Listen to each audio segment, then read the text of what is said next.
Familia de Fuego y Farándula, preparaos. Hoy entramos a un terreno donde la cordura no ha pisado ni el umbral, un laberinto de pasiones desatadas y verdades a gritos.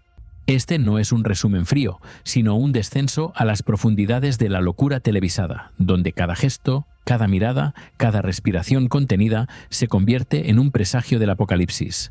El reality show, liderado por Kiko Hernández y Coto Matamoros, dos titanes de la polémica, ha empezado su andadura, y lo que presenciamos no fue la gestación de un hogar, sino el nacimiento de una criatura rabiosa, recién despertada de un letargo turbulento. Desde el minuto 1, la atmósfera de la casa no era de bienvenida, sino de una tensión palpable, casi eléctrica, que vibraba en el aire como un mal presagio. No se trataba de las típicas fricciones iniciales, los pequeños roces de la convivencia forzada. No, esto era una detonación. Broncas viscerales, peleas que escalaban a velocidades vertiginosas e insultos tan graves que parecían arrancados de lo más profundo del alma, brotaron como un torrente incontrolable en el mismísimo primer día. Os prometo que lo que vais a escuchar no es un mero avance promocional, es un aviso. Una advertencia de la tempestad que se cierne sobre este experimento social fallido. Estamos aquí para desmenuzar la locura desde dentro, como si estuviéramos tú y yo, con total confianza, sentados en el salón, analizando cada detalle, que las cámaras principales, siempre tan pudorosas, decidieron omitir. Pero antes de lanzarnos de cabeza a este abismo de caos, os pido algo sencillo. Un pequeño pacto de confianza entre nosotros, los que amamos el drama y la autenticidad sin filtros.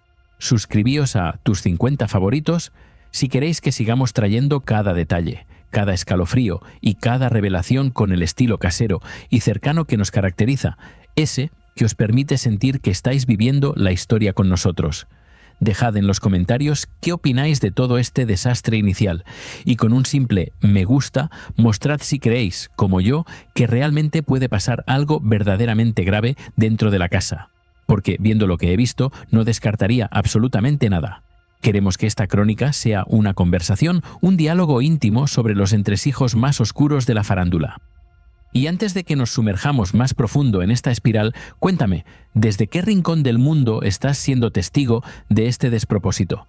¿Qué esperáis de un reality con personalidades tan explosivas? Vuestra opinión es el oxígeno de este canal, el latido que nos impulsa a seguir buscando la verdad detrás del telón de lo aparentemente normal.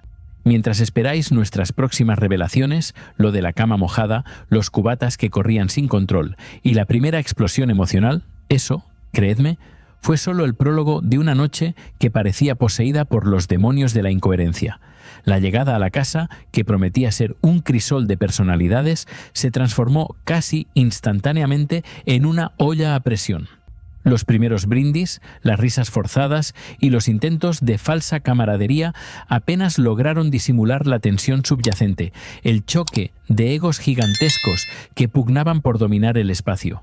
Kiko Hernández, con su aura de provocador nato, y Coto Matamoros, un veterano de 1000 batallas televisivas, establecían desde el primer minuto una jerarquía tácita, un juego de poder que los demás concursantes observaban con una mezcla de fascinación y temor reverencial.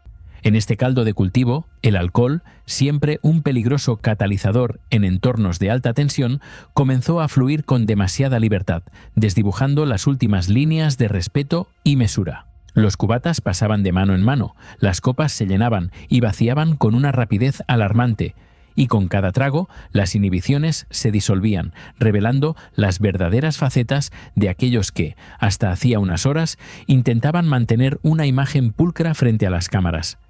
Era una lenta, pero inexorable caída hacia el descontrol, un descenso en espiral que, aunque advertido por el ojo clínico, nadie pareció capaz de detener. Y justo cuando la casa, a ojos de los más optimistas, parecía haber encontrado un efímero hilo de calma, una pausa antes del siguiente asalto, alguien decidió que era el momento perfecto para empezar a subir el tono, para inyectar una nueva dosis de estridencia en un ambiente ya saturado.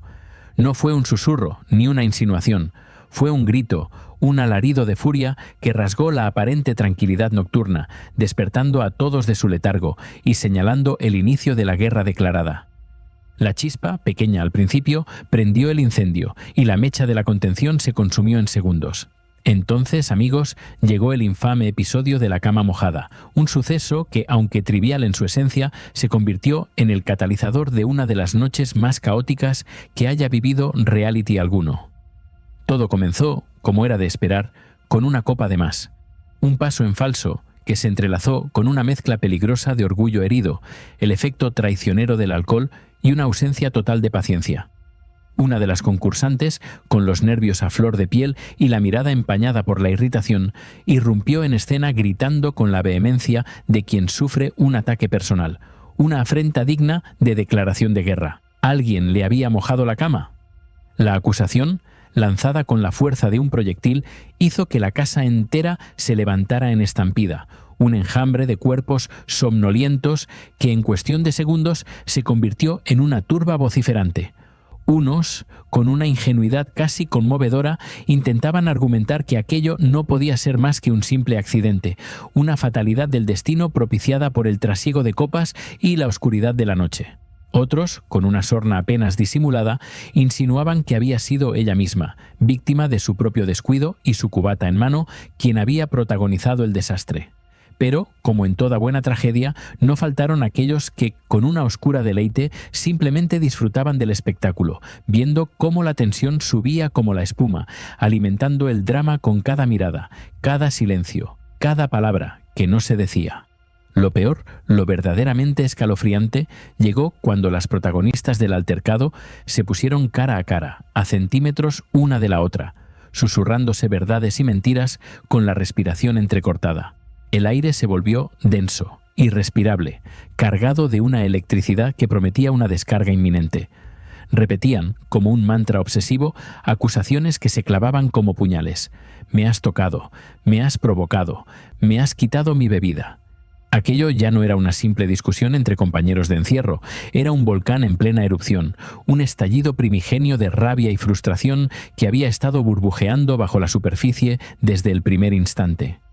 La mezcla de gritos desaforados, acusaciones cruzadas y el descontrol absoluto convertía el dormitorio, ese santuario de descanso, en una escena de película caótica, un lienzo de anarquía pintado con ira y alcohol. La cama, antes un símbolo de confort, aparecía volteada, con las sábanas por el suelo, como si hubiera sido arrastrada por un torbellino invisible de desavenencias. La gente, en un intento desesperado por restaurar el orden, se lanzaba a intentar separarlas, a interponerse entre la furia desbordada de las concursantes, pero sus esfuerzos parecían inútiles, pequeñas gotas de agua en un fuego imparable. La sensación era clara, tajante, ineludible. Si este infierno de gritos y reproches estaba ocurriendo el primer día, lo que vendría después, lo que se gestaba en los días venideros, iba a ser una auténtica montaña rusa emocional, un viaje sin freno hacia lo desconocido. Y os lo digo en serio, con la seriedad que merece un pronóstico tan sombrío, nadie estaba preparado para lo que les esperaba. Nadie en aquella casa, ni siquiera los más avezados en los misterios de la farándula, podía vislumbrar la magnitud del desastre que se avecinaba, la demolición total de cualquier fachada de normalidad. El primer asalto había terminado, pero la guerra, la verdadera guerra por la supervivencia y la cordura, apenas había comenzado a mostrar sus colmillos más afilados.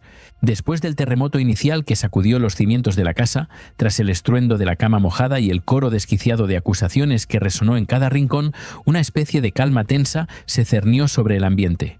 No era la paz, ni mucho menos, sino el silencio ominoso que precede a una segunda tormenta, la respiración contenida de una criatura agotada que, en el fondo, sabía que el verdadero infierno apenas comenzaba a desvelarse. Algunos concursantes, buscando un efímero refugio, se retiraron a sus lechos, intentando con desesperación hacer como que nada extraordinario había pasado, como si el eco de los gritos pudiera ser borrado por el simple acto de cerrar los ojos. Otros, más cautelosos o quizás más astutos, se quedaron susurrando en los rincones más oscuros de la casa, tejiendo ya las primeras redes de alianza, confesando a media voz la imperiosa necesidad de un nuevo comienzo, una especie de borrón y cuenta nueva que, en el contexto de un reality show, es siempre una quimera. y en medio de este caos latente, algunos, los más humanitarios o los más estrategas, intentaban acercarse al que parecía más desbordado por la ira y la desesperación, como si, en el centro de la vorágine, aún brillara un pequeño rescoldo de empatía, un intento fútil de apagar el fuego con palabras amables. Pero ya sabes, familia de la farándula, cómo funciona esta maquinaria de los sueños rotos y las verdades incómodas. En los realities, la paz verdadera es una ilusión fugaz, un espejismo en el desierto de las apariencias. Solo existen pausas estratégicas, interludios engañosos que la producción otorga a los participantes antes de que el siguiente temblor, más devastador si cabe, se desate con toda su furia. Y así fue, porque apenas las primeras luces del alba se filtraron por las ventanas, el segundo capítulo de este desastre humano comenzó a escribirse con la tinta de la injusticia y la semilla de la discordia. La aparente calma matutina fue solo el preludio de un nuevo campo de batalla. Las normas y los favoritismos, esa eterna grieta en la fachada de cualquier convivencia forzada. Porque claro, cuando la cordura se ha desvanecido y la primera gran explosión ha dejado cicatrices visibles, siempre emerge esa voz punzante, la acusación de que las reglas del juego no se están aplicando de la misma manera para todos, que la balanza de la equidad se inclina peligrosamente hacia un lado. Y ahí, mis queridos observadores, es donde el verdadero reality show empieza a mostrar sus colmillos, donde las conspiraciones y las murmuraciones se convierten en el pan de cada día. Algunos concursantes, con la indignación tatuada en sus rostros, comenzaron a asegurar que ciertas personas gozaban de una barra libre de alcohol, mientras que a otros se les imponían restricciones casi draconianas, como si la producción estuviera jugando con sus emociones a propósito. Los cuchicheos iniciales se transformaron en reclamos abiertos, en preguntas lanzadas al aire con un tono que no buscaba una respuesta, sino una declaración de guerra. Se hablaba de cómo a unos se les llamaba la atención por el más mínimo desaire, mientras que a otros se les permitía el desbarre absoluto, la transgresión impune de cualquier límite establecido. Y ya sabes, tú que conoces los oscuros mecanismos del corazón humano, ¿cómo funciona esto en cuanto alguien huele la más mínima injusticia? El drama se multiplica de forma exponencial, se expande como un virus, infectando cada conversación, cada mirada, cada silencio. Las teorías de la conspiración florecieron como setas venenosas, alimentando la paranoia colectiva. ¿Era un montaje? ¿Una estrategia de los directores para desatar el caos? ¿O simplemente la confirmación de que algunos eran más intocables que otros? Hubo quien, con un esfuerzo sobrehumano, intentó hablar con la calma que la situación, ya de por sí volátil, exigía, buscando un terreno común, un punto de encuentro que pudiera disipar la creciente tensión. Pero la calma, esa frágil aliada, duraba lo que un sorbo de cubata se evaporaba en el aire como una promesa vacía. Cada frase suave, cada intento de conciliación terminaba por estrellarse contra el muro de la frustración, convirtiéndose en el irritante lamento de un «porque a mí sí y a ella no», un grito que resonaba con la desesperación de quien se siente abandonado a su suerte. La casa entera, como un coro griego de acusadores silenciosos, giraba sus miradas hacia la dirección, hacia ese ojo que todo lo ve, la producción, como si ellos tuvieran un botón mágico, un artefacto divino capaz de apagar los incendios emocionales que ellos mismos, consciente o inconscientemente, habían provocado. Pero en este teatro de la crueldad no existían tales botones, solo una audiencia ávida de más drama, más sangre, más lágrimas, y unos concursantes que se sentían cada vez más como marionetas en un juego perverso. Mientras tanto, el ambiente se volvía cada vez más irrespirable.